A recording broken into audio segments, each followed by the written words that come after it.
नमस्कार, मैं मुंबई से मंजू मंगल प्रभात लोढ़ा। सुनने वाले सभी श्रोताओं को मेरा अभिवादन।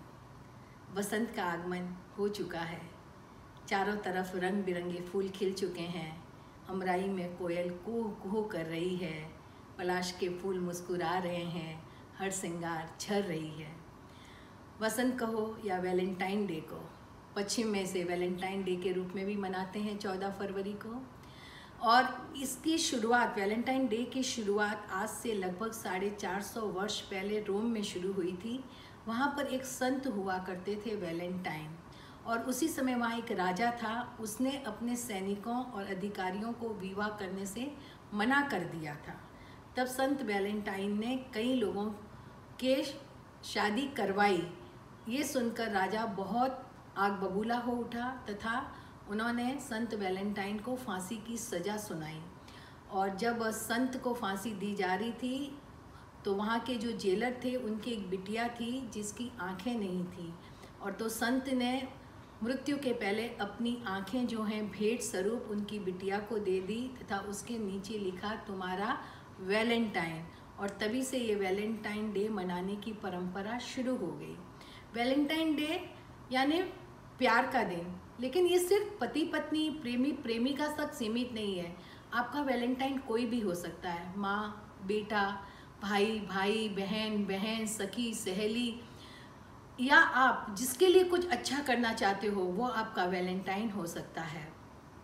तो सबसे बड़ी बात तो मैं आपसे ये कहना चाहती हूँ कि जो ये वसंत आता है ये तो एक ऋतु है जो 2 महीने आती है और चली जाती है, लेकिन सबसे बड़ा वैलेंटाइन होता है परिवार के अंदर, जो कि सदा बाहर रहता है। परिवार के अंदर हमको एक दूसरे के सुख दुख के भागीदार होना चाहिए, साझीदार होना चाहिए, एक दूसरे के लिए हर पल तैयार होना चाहिए। तभी सही मायनों में वैलेंटाइन डे हम मनाने के हकदार होते हैं, क्योंकि हमारा परिवार है तो हम हैं कि जब जन्म लेता है जीव तो पाता है परिवार। परवरिश, रिद्धि, वात्सल्य और रचना का एक अनूठा संसार। रिश्तों की अनगिनत परिभाषाएं, एक माला में जुड़े अनगिनत मोती।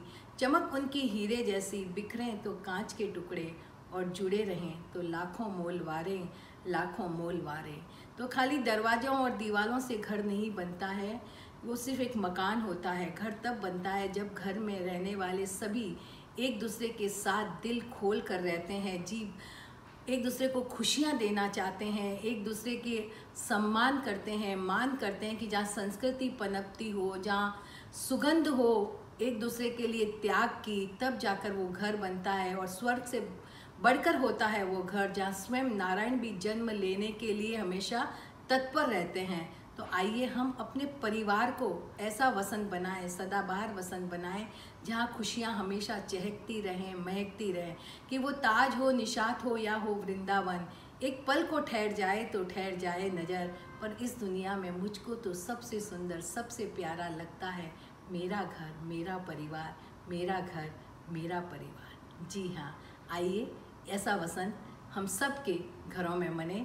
ये शुभकामनाएं मैं आप सबको देती हूँ, और इसी की प्रार्थना मैं ईश्वर से करती हूँ कि हर घर में सदाबहार वसंत हमेशा खिला रहे। नमस्कार।